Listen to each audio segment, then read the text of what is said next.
एक बहुत ही इंटरेस्टिंग हदीस है जिसमें रसूलुल्लाह सल्लल्लाहु अलैहि वसल्लम ने फरमाया था कि क़यामत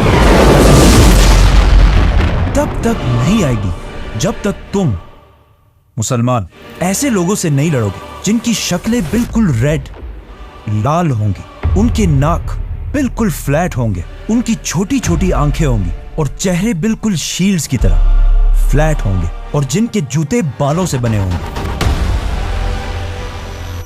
नाउ रसूलुल्लाह सल्लल्लाहु अलैहि वसल्लम ने इस हदीस के बाद अपनी वफात तक पूरे अरब को फतह कर लिया था और मुसलमानों की एम्पायर पूरे अरब में फैल चुकी थी, जिसके बाद खिलाफत राशिदा के 30 सालों में अबू बकर, उमर, उस्मान और अली की खिलाफत में मुसलमानों ने पहली बार अरब से निकलकर इंसानों की तारीख की सबसे बड़ी एम्पायर बनाई और पहली बार मुसलमान दुनिया के सुपर पावर बने। लेकिन सिर्फ 30 साल हुकूमत के बाद खिलाफत राशिदा खत्म कर दी गई और खिलाफत एक खानदान बनु उमैया के कंट्रोल में आई, जिन्होंने फिर मुसलमानों की इस एम्पायर पर 90 ईयर्स तक हुकूमत की और इसे राशिदून खिलाफत की इस साइज से बढ़ाकर इतने इलाके तक पहुंचा दिया।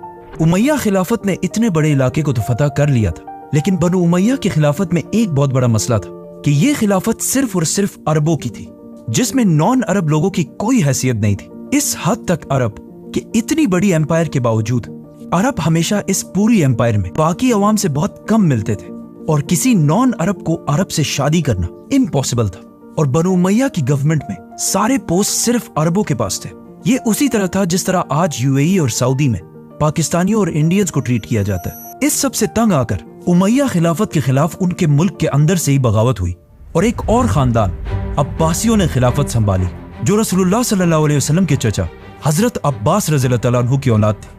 अब अब्बासियों के टाइम पर ही मुसलमानों की ताकत अपनी पीक तक पहुंची, जिसे वेस्ट में इस्लामिक गोल्डन एज के नाम से जाना जाता है, जब बगदाद अब्बासी खिलाफत का कैपिटल दुनिया की सबसे ताकतवर सिटी थी।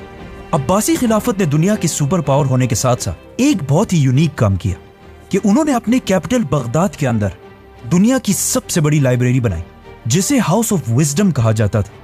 और इस लाइब्रेरी को दुनिया की बेहतरीन किताबों, स्टोरीज और पोइट्री से भर दिया, जिसकी वजह से दुनिया के सारे इंटेलेक्चुअल लोग, साइंटिस्ट, पोइट्स, आर्टिस्ट्स सब अपने इलाके छोड़कर यहाँ इस सिटी में जमा होने लगे।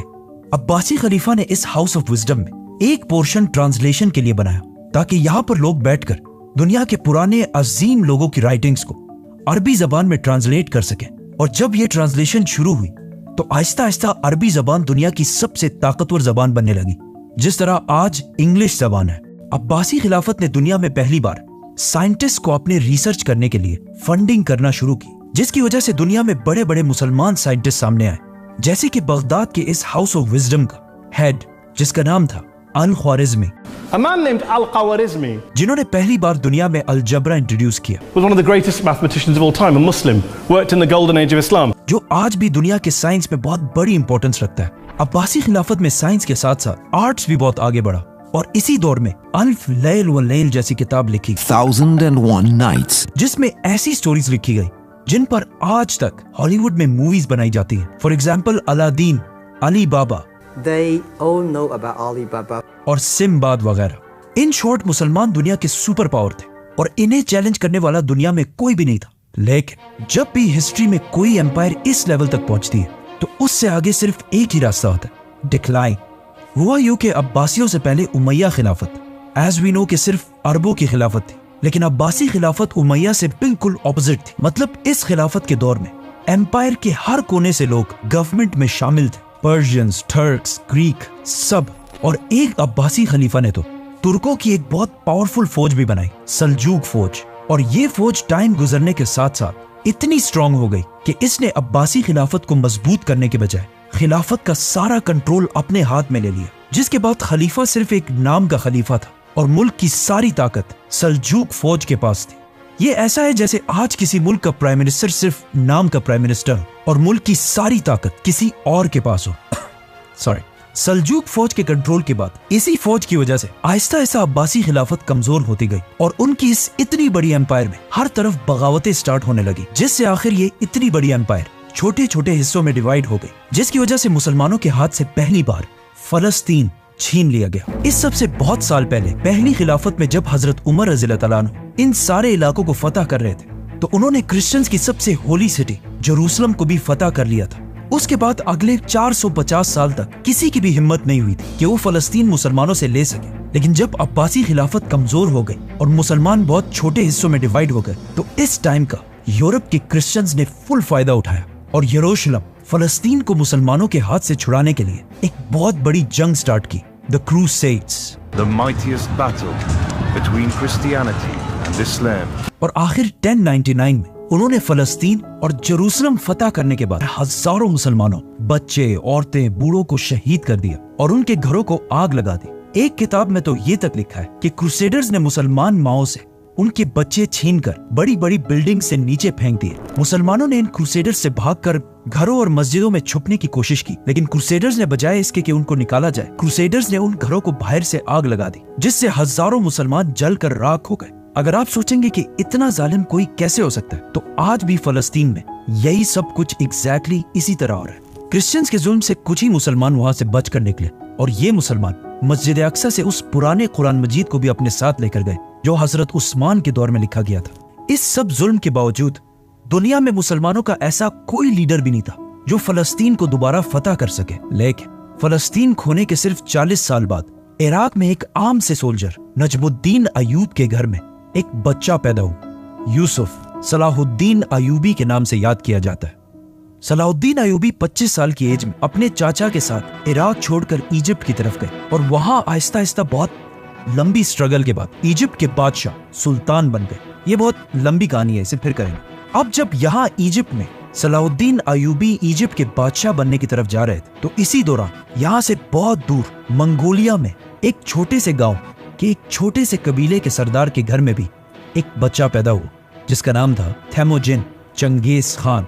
यस, सलाहुद्दीन और चंगेज खान एक ही दौर में जिंदा थे। एक ने मुसलमानों को वापस ग्लोरी की तरफ लेके जाना था और दूसरे ने मुसलमानों को ऐसा तबाह करना था जो इससे पहले किसी ने भी नहीं किया था। फलस्तीन और स्पेशली जेरूसलम को खोने के बाद मुसलमानों का कोई स्ट्रॉन्ग लीडर तो नहीं था, लेकिन इस दौरान सबसे जबरदस्त रोल मुस्लिम स्कॉलर्स उलमा ने प्ले किया था, क्योंकि इससे पहले जो मुसलमान हर वक्त आपस में लड़ते रहते थे और बहुत सारे फिरकों में डिवाइडेड थे, उन्हें कुछ बहुत अजीम स्कॉलर्स ने एक ही गोल पर यूनाइट करना शुरू किया कि किसी भी हाल में फलस्तीन को दोबारा फतह करना है, जिससे अगले कई सालों में मुसलमान किंगडम्स की यंग पॉपुलेशन के दिमाग में ये बात बहुत अच्छी तरह बैठ गई। लेकिन फिर भी मुसलमानों का ऐसा कोई एक लीडर नहीं था जो मुसलमानों को यूनाइट करके क्रिश्चियंस पर हमला कर सके। आखिर सलाहुद्दीन अयूबी ने इजिप्ट का सुल्तान बनने के बाद पहले तो क्रिश्चियंस के एक ग्रुप से डील कर ली कि अगले 10 साल तक बिल्कुल अमन होगा और हम एक दूसरे पर हमला नहीं करेंगे, ऑलमोस्ट सुलह हुदैबिया की तरह। इन 10 सालों को यूज करके सलाहुद्दीन अयूबी ने पहले मुसलमानों को यूनाइट करना शुरू किया और फिर आखिर इस सारे इलाके को फतह करने के बाद अब सलाहुद्दीन अयूबी दुनिया के सबसे ताकतवर मुसलमान बादशाह बन चुके थे और दुनिया के सारे मुसलमान फलस्तीन को फतह करने के लिए सलाहुद्दीन अयूबी की तरफ देखने लगे। उस जमाने के बड़े बड़े स्कॉलर्स ने भी सलाहुद्दीन अयूबी को सपोर्ट किया, जिनमें से सबसे बड़े स्कॉलर का नाम था शेख अब्दुल कादिर जिलानी। अब्दुल कादिर जिलानी उस वक्त दुनिया के सबसे इन्फ्लुएंशियल स्कॉलर थे, जिनकी सलाहुद्दीन अयूबी भी बहुत रिस्पेक्ट किया करते थे। आखिर सलाहुद्दीन अयूबी ने अपनी फौज लेकर क्रूसेडर्स पर हमला कर दिया और साल 1192 में जेरूसलम को मुकम्मल तौर पर फतह करके सिक्योर कर लिया। 1192 मुसलमानों की तारीख का बहुत इंपॉर्टेंट साल था, क्योंकि इस साल एक तरफ सलाहुद्दीन अयूबी ने इतनी बड़ी फतह हासिल की और दूसरी तरफ शहाबुद्दीन गौरी ने इंडिया पर हमला करके इसे फतह कर लिया और दिल्ली सल्तनत की बुनियाद भी रखी। अब ऑलमोस्ट 100 साल बाद मुसलमान आखिरकार दोबारा थोड़ा स्टेबल होने लगे और मुसलमानों की खोई हुई इज्जत भी उन्हें वापस मिलने लगी। लेकिन अब जब मुसलमानों को थोड़ी कामयाबी मिल चुकी थी, तो इस सब से 600 साल पहले रसूलुल्लाह सल्लल्लाहु अलैहि वसल्लम की कही हुई हदीस के पूरे होने का टाइम आ चुका था। तो इस सब से बहुत दूर चंगेज खान ने मंगोलिया को यूनाइट कर लिया था और बहुत तेजी से हर तरफ अपनी ताकत बढ़ा रहा था। चंगेज खान का असली नाम तेमोजिन था और उसका बाप मंगोलिया के एक छोटे से कबीले का सरदार था। लेकिन तेमोजिन के बचपन में एक दूसरे कबीले ने उसके बाप को सीक्रेटली जहर देकर मार दिया था, जिसके बाद तेमोजिन और उसका पूरा खानदान बहुत सख्त जिंदगी गुजारता रहा। और कहा जाता है कि एक वक्त में तेमोजिन चाइना में किसी और का गुलाम बनकर भी रहा, लेकिन फिर तेमोजिन ने आखिर वापस मंगोलिया आकर अपने कबीले को यूनाइट किया और आहिस्ता आहिस्ता उसकी ये मंगोल एम्पायर बढ़ने लगी और इतनी बड़ी हो गई कि मंगोलियंस ने तेमोजिन को एक बहुत बड़ा टाइटल दिया, चंगेज खान, जिसका मतलब है सबसे बड़ा बादशाह। खान, ये नाम खान इससे पहले टर्किश जबान में भी यूज किया जाता था, लेकिन चंगेज खान की वजह से ये नाम पूरी दुनिया में हमेशा के लिए फेमस हो गया। मतलब कुछ सर्वेस के मुताबिक आज दुनिया में 2.5 करोड़ लोग ऐसे हैं जिनके नाम में खान आता है, जैसे कि शाहरुख खान, आमिर खान और of course Imran Khan. Mongolia को आज भी अगर देखा जाए तो एक बहुत ही गरीब और आम सा मुल्क है, और उस जमाने में तो इससे भी बहुत ज्यादा कमजोर था। इसीलिए चंगेज खान के इस एम्पायर के बनने के बाद भी मंगोलिया के नेबर चाइना ने इसे सीरियसली नहीं लिया, क्योंकि आने वाले कुछ ही सालों में चंगेज खान ने चाइना की कैपिटल बीजिंग को फतह कर लिया, और पहली बार लोगों ने देखा कि चंगेज खान कितना जालिम है। और उसके जुल्म की कहानियां तो हम सब ने सुनी है कि वो लोगों के सर काटकर उसके पिरामिड्स बनाया करता था।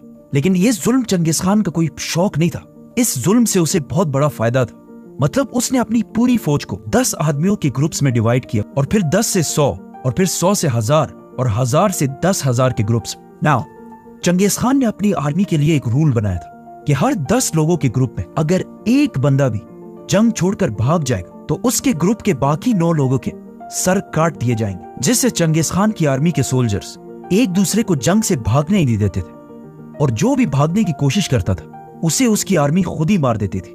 इसके अलावा चंगेज खान ने जस्टिस का एक ऐसा सिस्टम बनाया कि अगर कोई भी इस एम्पायर में किसी दूसरे का घोड़ा चोरी करे और पकड़ा जाए, उसे उस एक घोड़े के बदले 10 घोड़े वापस करने होंगे, और अगर वो वापस ना कर सका तो सिर्फ उसे नहीं, उसके पूरे खानदान, बच्चे, बीवी, माँ बाप सबको मार दिया जाएगा।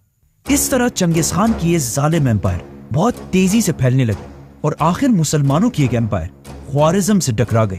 पहले तो चंगेज खान का कोई इरादा नहीं था कि वो मुसलमानों से जंग करे, इसीलिए उसने ख्वारिज्म के बादशाह की तरफ दोस्ती का पैगाम लेकर एक डेलीगेशन भेजा। लेकिन ख्वारिज्म के बादशाह ने उन सारे लोगों को गिरफ्तार कर लिया, जिसकी वजह से उन्हें रिहा करने के लिए चंगेज खान ने अपने एम्बेसडर को बादशाह की तरफ भेजा, लेकिन बादशाह ने उस एम्बेसडर का सर काट दिया। अब ये बहुत बड़ी बात, एम्बेसडर या मैसेजर को कत्ल करना इस्लाम में और दुनिया के हर कानून में बहुत बड़ा जुर्म है।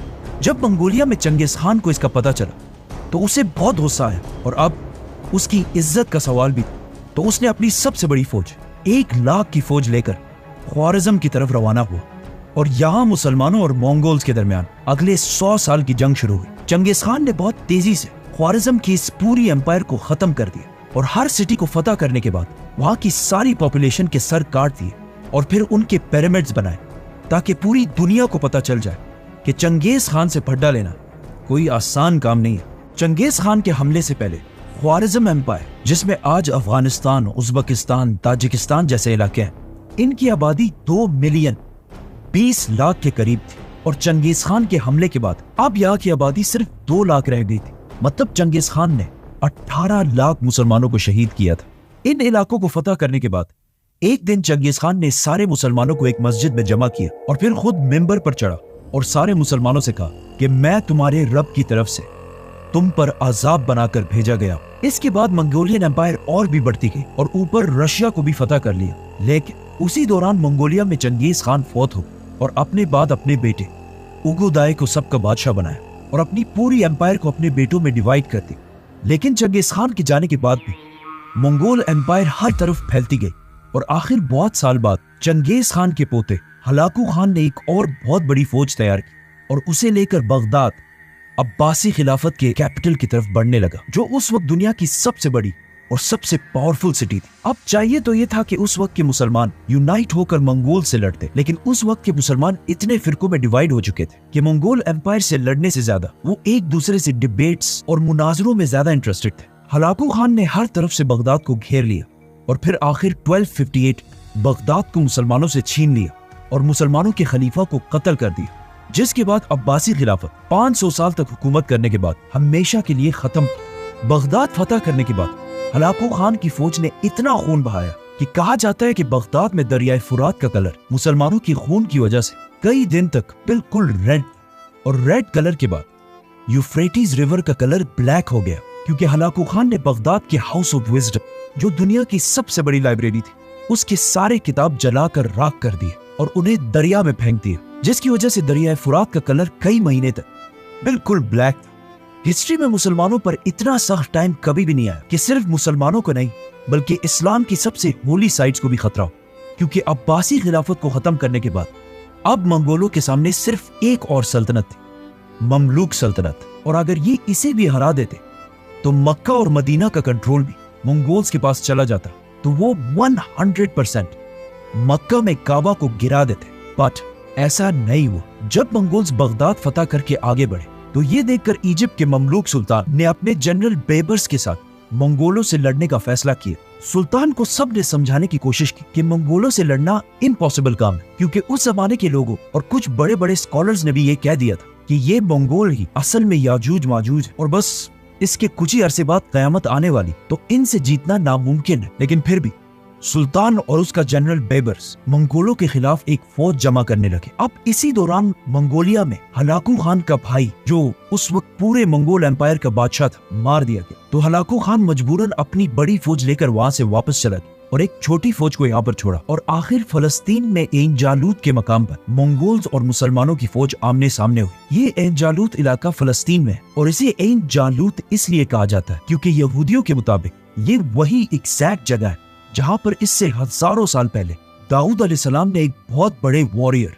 जालूत को हराया था। और अगेन अब हजारों साल बाद यहाँ एग्जैक्टली ऐसा ही हुआ कि कमजोर मुसलमानों ने पहली बार द ग्रेट मंगोल एम्पायर को बहुत बुरी तरह हरा दिया और मंगोल एम्पायर की एक्सपेंशन को हमेशा के लिए रोक दिया।